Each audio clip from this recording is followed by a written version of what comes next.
Hey, what is going on, guys? Welcome back to another brand new video. If you guys are new here, my name is AJ, and today I have a very exciting video. I am doing my first ever book review on this channel. If you guys watched my update video, I said I wanted to do some book content, so that's exactly what we're doing today. And I wanted to do a special book review. I wanted to do the book, or I guess the series, that actually got me back into reading. I read the first book in May, and since then I've read a total of 10 books, somewhere around that. I think I'm finishing my 10th or 11th book right now, but I finished the series, or I guess the main trilogy, and I wanted to tell you guys about it and my review about it. And without further ado, that series is the Red Rising series. Right here we have Red Rising, Golden Son, and Morning Star. So if you guys aren't familiar, this series is by Pierce Brown, and so far there's 6 books, but it's broken up as the main trilogy right here, which are these 3 books, and then we have another 3 books that are out right now, which aren't considered part of the main trilogy, but we have these ones right here. I believe it's Iron Gold, Dark Age, and then Lightbringer. I haven't read any of these yet, but I'm hoping to read them soon. Iron Gold is the next book for me to read. I haven't read them because I was kind of content with the way Morning Star finished, and I honestly am happy with the way the main trilogy was, I guess, done in a sense of all of them put together. I'm very content and happy and satisfied with reading these 3, and I really don't know if I want to read the next one just yet, because I started some other series too, but yeah, I just really like how this ended, and it wasn't like a cliffhanger where it's like I have to read the next books or one of these books, Iron Gold, because like I said, these kind of, you can read it on its own, and then if you want to continue with the universe and the Red Rising series, then you can read these. I definitely will read them soon, but I'm reading other series right now too. Anyways, getting into the books, we have Red Rising as the first book, and then Golden Son and Morning Star. So I don't think I'm going to get into any spoilers. If anything, maybe I'll do a little bit at the end of spoilers, but I'll let you guys know. I don't really think I will do a full spoiler review. If you guys actually want to see a full spoiler review, and you guys read all 3 books and want to see that, let me know down in the comments. But this video is mostly just non-spoiler review and my thoughts and opinions on the books and the series in a whole. Before we actually get into my thoughts and reviews, I just want to let you guys know, for this book review and future book reviews I do, I mostly rank the books, or rate the books I should say, by how satisfied I am with the ending, or just the book as a whole, and how much fun and enjoyment I get out of the books. That's mostly kind of why I read. I just read for fun. I'm not really the biggest critique when it gets to the actual words and the whole sentence structures and stuff like that. But that does play a big part in if I enjoy the book or not. But I'm not the biggest critique in that sense. So yeah, I just want to let you guys know my ranking is kind of solely based on how much I enjoy the books and how much fun I get out of the books. Starting off with the first book, we have Red Rising. So Red Rising, the whole series is sci-fi, and it follows the main character named Darrow, who is a red. And basically, there is different classes of people, and they are based on colors. But here it is. I'm just pulling it up right here. So we have red down here, and then we have gold up there. So our main character is a red, and the highest is a gold. The main premise, the sci-fi, there's a lot of friendship in here, a lot of different characters. I really enjoy the friendships and the way they interact and the different personalities we get in these books. That was kind of one of the main things that really hooked me on the series.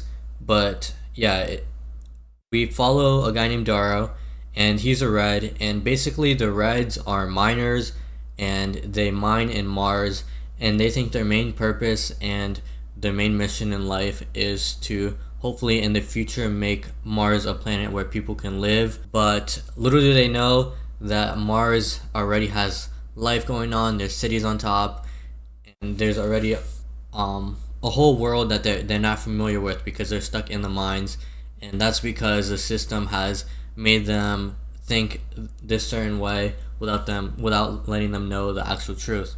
So that's basically like the big problem in this universe, and our main character, he finds out about this and he has to try to break the system from within, or break the leaders, which are the goats, from within. So he turns into a gold. Not gonna get too much into that, but that happens kind of early on in the book, and he has to try to solve a way to get freedom for his people. So I'd say Daro is a very interesting character to follow. Early on, his wife actually ends up dying, and this does play a big part in his mission and his tasks and kind of his goals, and trying to find out what he's really fighting for. Is it for himself? Is it for his wife that died?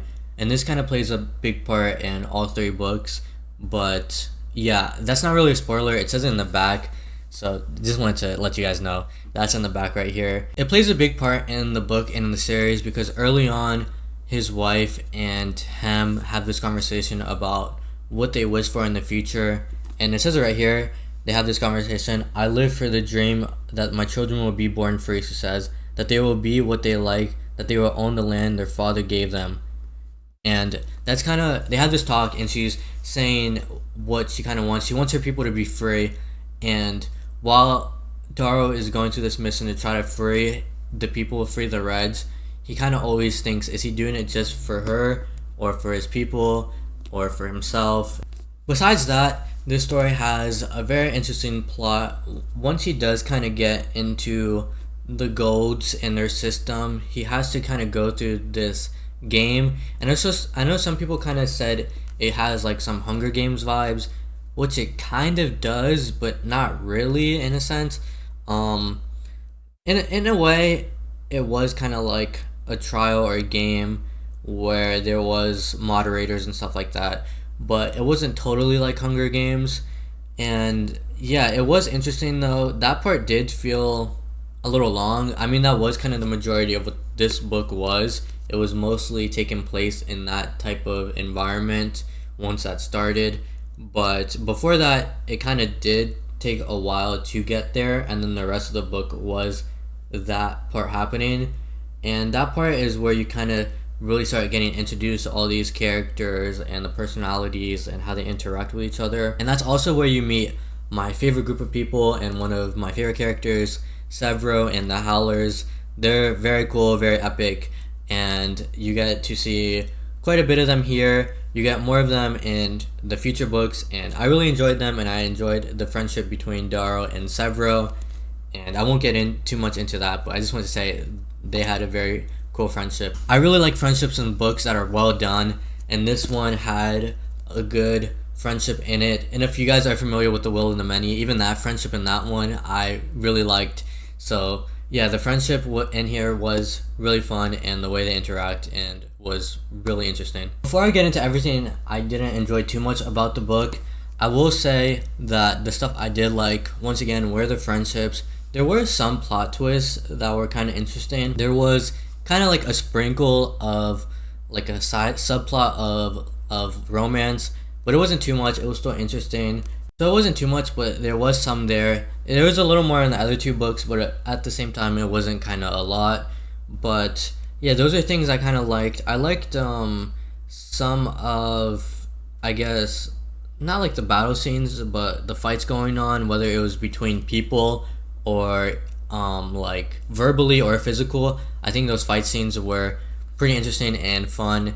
But some of the stuff I didn't like, maybe I missed some stuff, but when they talked about equipment in this book, it felt like I just couldn't understand what they were talking about, or I couldn't like imagine what I was supposed to be picturing.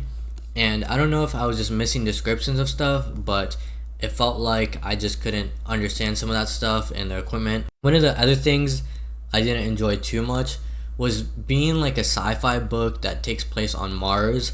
I was kind of hoping for a little more space type of vibe, at least in the first book. And the other two books, it kind of has that setting. At least in this first book, the setting almost felt like it could take place exactly on Earth, than it did on Mars, and I wish it felt like it was more futuristic, or not futuristic, but more space kind of setting, and not really like it could take place on Earth. But nonetheless, I really did enjoy it.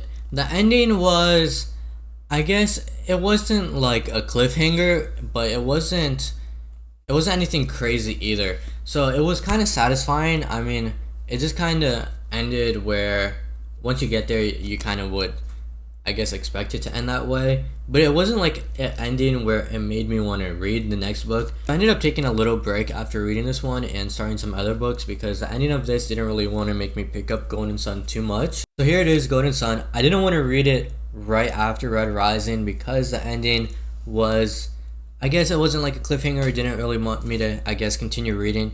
But let me just tell you, I really enjoy this book. If you guys didn't watch my update video, I said that this book was my favorite out of the three. I know a lot of people like Morning Star the best, but I really liked Golden Sun just a little bit more. I think the friendships and the way they interacted in this book just had me a little more engaged with what was going on. And the ending on this one actually made me want to read Morning Star right after. So I read Morning Star right after reading Golden Sun. I actually tried reading another book after reading this one, and I was like, I can't. I have to know what happened, or what's gonna happen.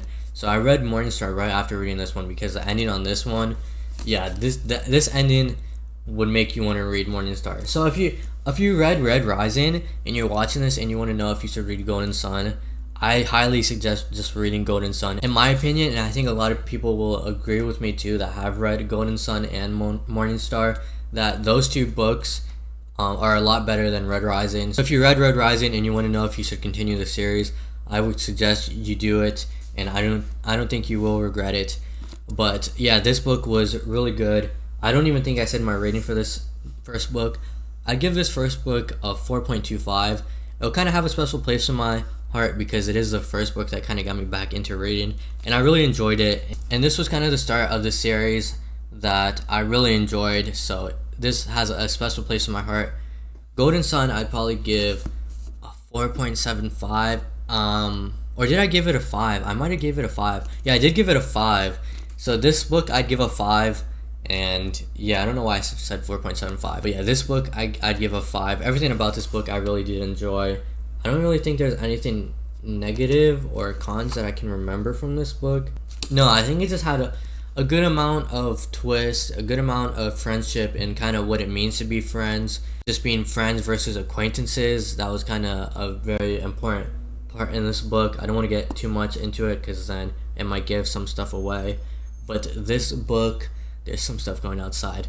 But this book, yeah, I really enjoyed it. 5 stars. Now, Morning Star, I'd say I'd give it a 4.5, 4.75 actually, maybe. Not really a 5-star. And that's just because when I'm thinking about if it compares to Golden Sun, I just can't really give it exactly the same rating. I'd almost give Golden Sun a 6 stars and Morning Star a 5 stars if I really could, but I'm only going on 5 stars. So this one, I'd give it just a little bit less, but I did really enjoy this one. There wasn't too much negatives to say about this one either. It was mostly in Red Rising where I had some difficulty getting engaged with it, but once I got to Golden Sun and Morning Star, I was really engaged with the world. And I think it was just because maybe that was my first time reading in such a long time that I was struggling a little bit. But yeah, these next 2 books were really great, and yeah, I would highly suggest reading this series. It's a very, I don't know if you can hear those trucks outside. It's a very fun series, and I don't think you guys would regret starting it. If you are getting into reading and you don't know where to start, if you're into sci-fi, this is a great kind of spot to start on. It's not really like sci-fi like Dark Matter per se, but it is kind of sci-fi dystopian maybe a little bit. But yeah, this series was really good. It wasn't too hard to read. There wasn't too many characters, too many names to remember. If you do start reading this, I would suggest though that you kind of read these ones not too far apart from each other, because if you take too long of a break, then you might start forgetting some people's names, and that might get a little challenging, because once you start getting to Golden Sun and Morning Star, there is a little more names. So I would suggest not taking too long of a break between these books, but I would say that you don't have to read them exactly right after each other, but it would help when it comes to remembering names and what's going on. I'd also say this is a good series to start with because the world building isn't too hard. So there are some books where the world building can be a little difficult. This one isn't really like that. Like I said, it kind of feels like it could almost take place on Earth. So that part did make it a little easier. But overall, it wasn't too hard to really get engaged with this book and the series.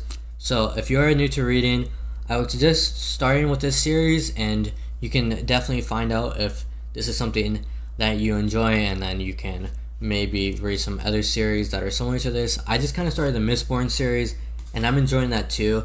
I will probably give my review on that, but I know some people kind of start with Brandon Sanderson and his series, and so far his writing does seem pretty easy to understand and easy to follow, but I don't know if I would suggest reading Mistborn before reading Red Rising if it's your first time getting into reading. But yeah, overall, I really enjoyed this series. If you guys have any questions and want to know anything about this series, let me know down in the comments below. But that's about it for this video. If you guys did enjoy, don't forget to hit that like button, smack that subscribe button, and let me know what videos you guys want to see me upload next, or what books you guys want me to review. And I'll catch you guys on the next video. Don't forget to stay fresh.